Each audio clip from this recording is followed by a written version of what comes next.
Гэрэл Павлишны саяхан шинээр эрхлэн гаргасан шинэ номоо танилцуулъя. Энэ бол Ариунаас ариун бурхан хэмээх R.C. Sproul гэдэг зохиолчийн бичсэн сонгодог классик юм бүтээл байгаа.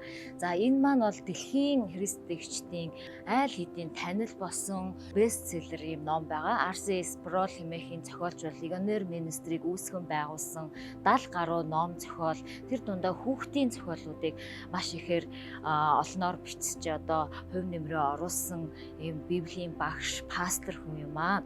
За Ариунаас ариун бурхан хэмээх буюу Holiness of God хэмээх энэ номын гол агуулга бол яг бурханы ариун чанар бол бурханы зүгээр олон чанаруудын нэг биш юм аа. Харин бурхан өөрөө ариун чанарыг тодорхойлогч юм. Бурханы ариун чанарыг ойлгосноороо бид нар бурхан бид нарыг аврахын тулд яагаад хүүгээ хүртэл өөх хэрэгтэй болсныг бас бид нар гим нүглийн хор хөнөөлийг илүү их ойлгож тэрийг ойлгосноороо бурханы хайр нэгүслийг бурханы ариун чанарыг ойлгосноороо илүү их таньж мэдэх юмаа гэдэг гол агуулгыг энэ номороо зохиолч маань хүргэхийг хүсэж энэ номыг бичсэн гэж одоо өөрийнхөө тайлбар дээр бас хэлсэн байгаа.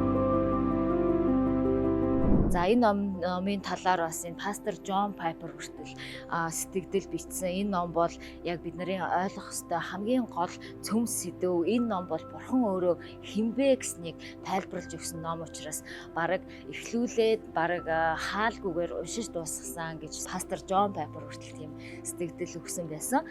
За энэ номыг бол монгол хэлээр уншигчд маань, итгэгчд маань унших боломжтой болсон. Би хувь хүнийхээ зүгээс хүртэл маш их баяртай байна.